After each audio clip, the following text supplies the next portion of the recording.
Ngano diri boss? Unsay issue ninyo nay problema? Kanin mo kong duha. Nakabangi mi dito gamay sa kalsada. Kay porket nga nakit-an ko nila ganina, nagdadala kog hagdanan kay na ako gi saka dito sa saging, nga nababang ako gamay silang giagian. Grabe na silang nakaistorya sa kuha. Gigilokdaon ko lang tinuol kay kuno ako'y grado. Mo ni mauna. Mo ni lang pangistorya sa kuha mo nang di gyud mo karapat-dapat sa kong kumpanya do. Isa pre, madawat baka ta pagka security guard ani. Mangutan na pa jud kay pre. Tan-awar gud akong panglawas oh. Nang hambog po daw, tanawa na akong lawas oh. Tara na, maliit pud nang trabaho ni mo.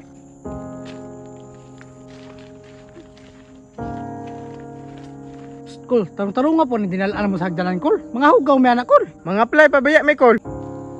Pasensya kayo dong. Mao na, kaya mga nagtaro eskwela god. Eskwela pa kag tarong di unta ka manginana ron. Pasensya na kayo dong. Wa ko kabantay sa inyo ha ba. Mo na sakit sa way grado lagi. Kaya pati sa dala, di kabalo mo tanaw. Unsa ka call, nabuta ka? Pasensya na kayo kay mong duha dong. Saon man. Sunod di ka may ganas dala na.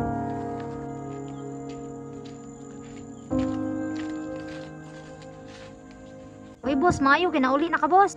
Oh, yung uli na ko kay gibanam ko survey dito sa kong sagingan. Nya na pa ko gikat-kat dito sa mga saging pod. Nya kumusta naman to kung gi ingon sa mo nga mag-hire og duha ka security guard kay daghan kayong mga hilabtanon ra baron sa mga sagingan. Ay oo, taod-taod boss, na nato sila boss. Ay sa day Charmina. Kinsa na ning hagdanan gigibili nito? Ako ra pong gigamit kanina. Ay hala boss. Murag sa isa nimo nang katarbahante kay nangita to sing hagdanan. Boss, Oh, may kay naa ka. Kanang wala makakaduty.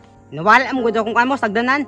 Sa ato pa imuha ning hagdanan akong gidala. Aw oo, iyahag yun ng hagdan boss. Sa sunod gani, ug unsa inyong mga gamit sa magtrabaho mo sa sagingan, inyong ampingan para makaduty mo. Sige boss, pasensya kay boss. Salamat kay boss ha. Manis ako boss. Sige Charmina, kay mag-iris ako. Oh, sige boss. Sus, medyo kay bay kay wag kita nanundog itong tiguang ganina ba? Maingato po nung tata. Mao gani, di man gud mo eskwela. Pa eskwela sa ginikanan, magbinuang ra pod. Ala sige, kaya na naman to dali. Tara. Ay, basig mo na itong boss oh, natulog. Ay, may buntag boss. Ay maayo kay naana mo. Nalit man gud may gamay boss kay nami kalala sa karsada. Nagatang-atang mong po dito ba? Sa'yo, montami boss. Ay okay ra kayo kay sakto. Ma-interview na mo pag abot ni boss. Dili day ko among boss. Ay dili yun, in charge naman ko diri. Ay, mao di ay. Sige ha, diri sa mo kay tawagon ako si boss. Abi na kung mauto tong boss. Mao gani no.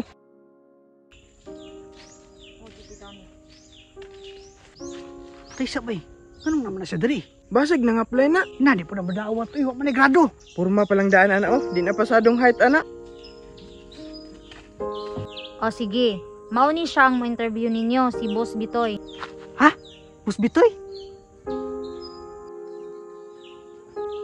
Tay, wala ba na kang gibulig ito? Mo ni sila Charmina, ang nang-apply.